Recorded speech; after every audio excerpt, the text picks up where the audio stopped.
Lord, we ask your hand of protection.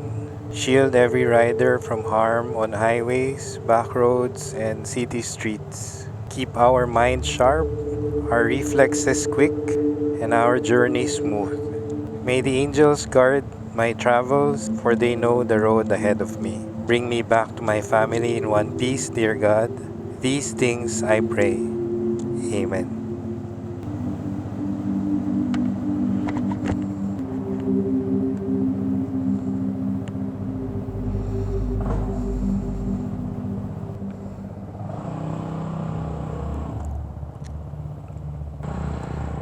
Whew! Yun. Okay. Actually, hindi ko alam kung saan magsisimula. So, nabangga ako twice in 2 days. Kahapon, pauwi, nabangga ako sa likod na isang Toyota Raze ata yun, sa pagkakaalala ko kung anong itsura niya. Sa stoplight lang naman, so you can imagine, hindi naman ganun kalakas yung impact, pero tinamaan niya ako sa likod. Medyo masakit lang doon is nung inaantay ko siya i-acknowledge niya kung ano nangyari, nabangga niya ako. Hindi man lang siya nagbaba ng window para kausapin niya ako. Instead, nag-speed up na siya nung umandar na yung traffic para mag-get away na dun sa intersection. So that's that. Ang sama ng loob ko kagabi. I even posted shortly or very briefly in social media na rarely ginagawa ko pagka galit. Ayun. Pero tinake down ko rin naman. Ayaw naman natin yung bad vibes. And then when I was just accepting what happened, ngayong umaga naman, papasok naman sa work, nangyari ulit.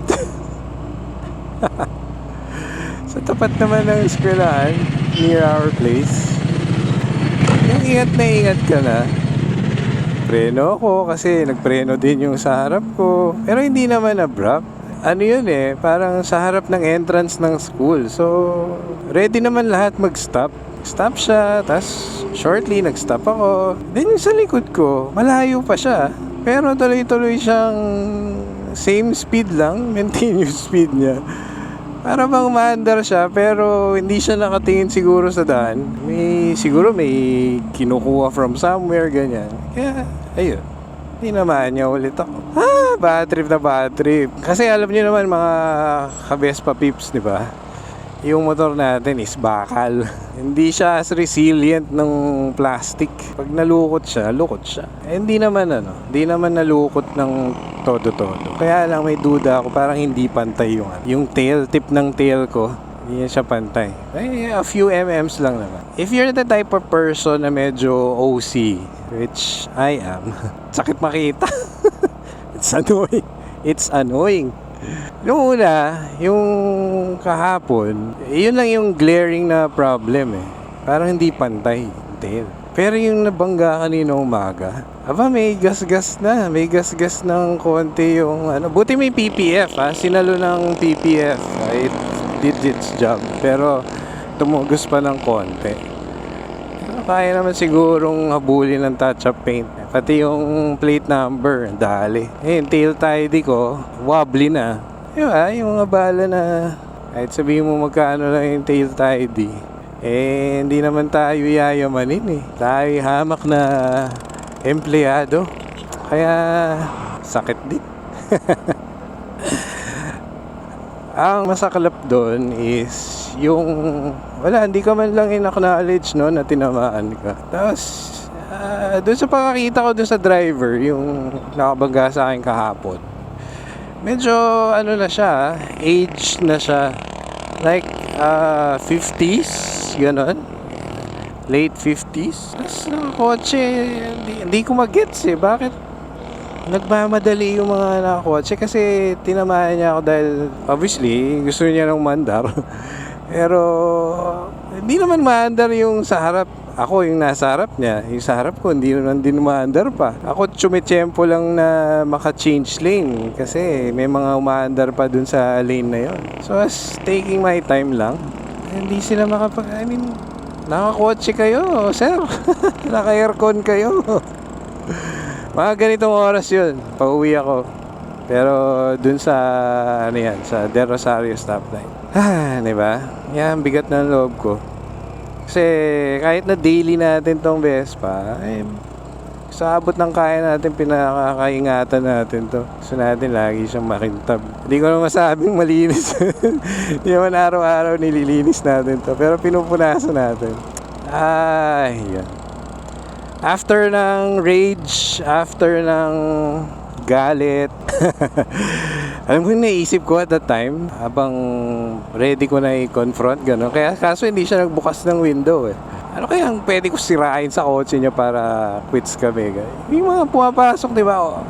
Aminin, kayo din na sa ganyan situation, pumapasok sa isip niyo yung ganyan, di ba? Para quits lang, manira tayo. Kasi galit eh, di ba? Pero buti na lang, thoughts lang yan. Pumasok lang sa isip ko. Then, di rin natin entertain. Wala tayong papala dyan. Naisip ko pa nga na habulin siya eh. Nung nag-speed up na siya eh. Pero to what end, di ba? Walang kainat na maganda yun. So, yun yung baon kong pag-uwi kahapon. Kinabukasan, papasok ng office.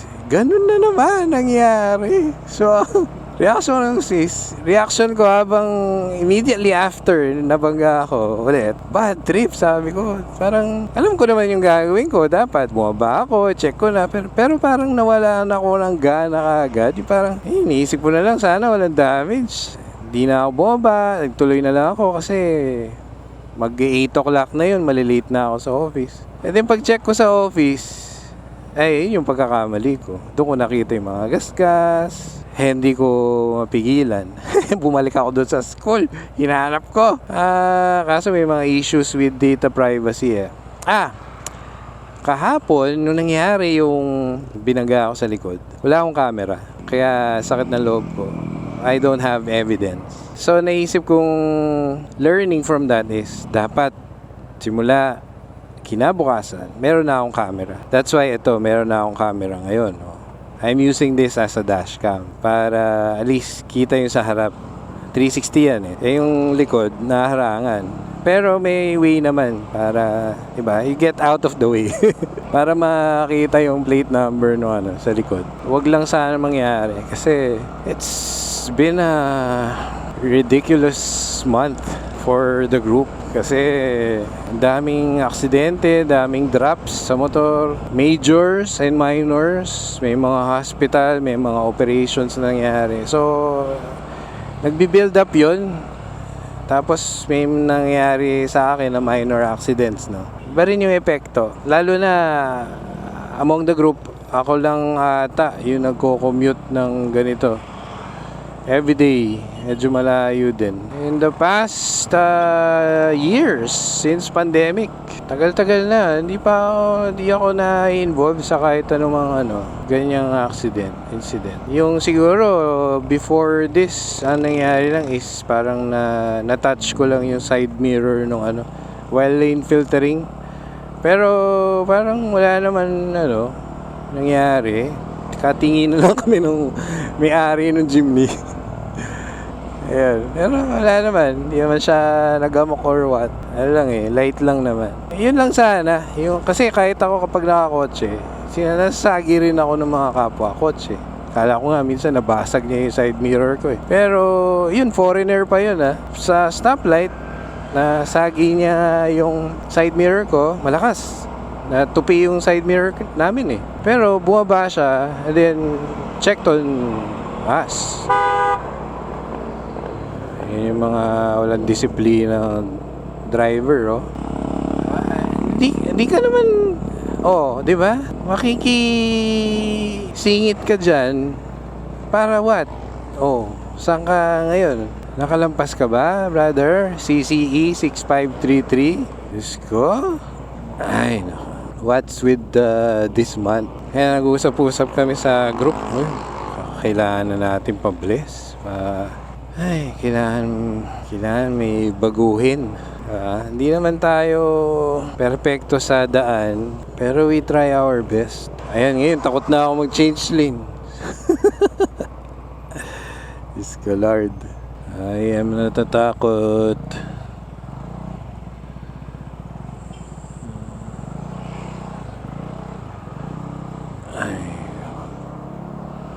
So now, meron na nga akong dashcam. Dapat ko pa ginawa ito eh. Itong X3 lang naman itong camera ko na to na Insta. May loop recording na to. Pinili ko is every 10 minutes. Kasi makakalimutin ako eh. So how it works is, ayun nga, piliin mo yung loop na video. So continuous lang siya nagre-record. Pero hindi niya sinasave yung file. So when something happens, may cool something. Hindi naman lagi aksidente, di ba? May cool na nangyayari sa daan, gano'n. So may capture. After what happened, saka mo pindutin itong record button ulit. Ngayon nag-initiate niya yung loop recording eh. So once I press this, i-save niya yung past 10 minutes. Ganun yung nangyayari do sa loop video na yun. Then you press it again to initiate the continuous recording ulit. And then when you end it, isi-save niya yung past 10 minutes. Kasi sinet mo siya as 10 minutes eh. May choices siya na 3 minutes, 5 minutes, ganun. Ay, medyo trauma is real. Kasi nakikita mo pang lumalapit sa yung may side mirrors, di ba? Nakikita mo lumalapit sa yung vehicle sa likod mo hanggang tumama siya. Visit. A friend of ours just last week, medyo malakas. Yung ganun nangyari sa kanya, pero medyo malakas. So, tilapon siya sa motor niya. Then, yung Vespa niya, nawala sa alignment. Siyempre, gasgas yung body, bengkong yung body, yung engine, yung tire, yung wheel niya. Nawala na sa alignment. Hindi lang tayo, bigayin lang tayo sa daan, mga paps. Pare-parehas lang tayo umuwi.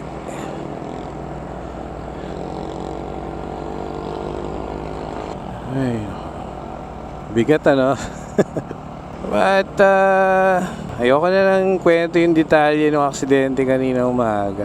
Kasi parang estudyante yung nakabangga sa akin eh. So same thinking kanina na umalis na lang ako, hindi ko na chinek. Parang wala rin naman mapapala doon. Pero next time mali pala, no? Dapat hold them accountable. Kailangan may magbago. Yun. So next time yun. And medyo di ako sanay dito sa area na to. Okay. Dito tayo. Kuya, nandito ako mukhang tatamaan ng tricycle mo. Hey! Lady rider pala yung nasa fascio dun. So over the past days or weeks, I've been involved in 3 vehicular incidents. Yung nagsabi sa akin ng mas dumarating daw yan in 3s eh. Pero ewan ko, I don't know if I subscribe to that. I subscribe to my faith na Lord, sana diba? Last na yun. And yun nga, marami nagsasabi, di ba? Buti yan lang nangyari, di ba? Diba? It could have been a blessing na kahit pa paano na-save pa rin ako. Kasi ang unang importante lang naman na tanong ng mga friends is, okay ka ba? Ano nangyayari sa'yo? That's all that matters. And I think yun yung takeaway ko from this. Kahit gaano ka bad trip, kahit gaano ka annoyed na nasira yung motor natin, ganyan. Those things, kasi ginagamit mo daily yung motor eh. Cannot control. Kahit nga yung pagmumotor mo, you can control it, pero yung mga kasama mo sa daan, di ba? Sira lang ulo mo sa hold on to that version of reality na iniisip mo kaya mo i-preserve in pristine condition yung pang-daily mo na motor. You can try, pero maraming nangyayari sa daan. So, again, it leads me to the realization and learning na focus on what really matters. Maandar yung motor. Vespa pa rin siya, buo siya, di ba? Rather than focusing on the stain sa isang clear na paper, yung maliit na dot. rather than focusing on that. Tingnan natin yung kabuuan ng papel. Na white paper pa rin siya. Buo pa rin siya. I still have my Vespa, I still have my life. Diba? Na-enjoy pa rin natin siya. Kasi yung iba, hindi na. In times like that, mahirap man gawin, pero always look at the bright side. Lagi tayong mag-ingat. Hindi naman tayo titigil sa pagmumotor. Ayan, dyan yan. I have to get over whatever anxiety meron ako or trauma. Dyan yan eh. Kailangan deal with it. Suck it up. And laging tandaan, hindi tayo nag-iisa. Andiyan si Lord. Diba? Hindi naman tayo pabayaan. Lagi lang tayo mag-pray before we hit the road. So this is Ronski. Let's all be safe, mga ka-weekend. Kahit ganyan man, happy weekend pa rin. Until the next one.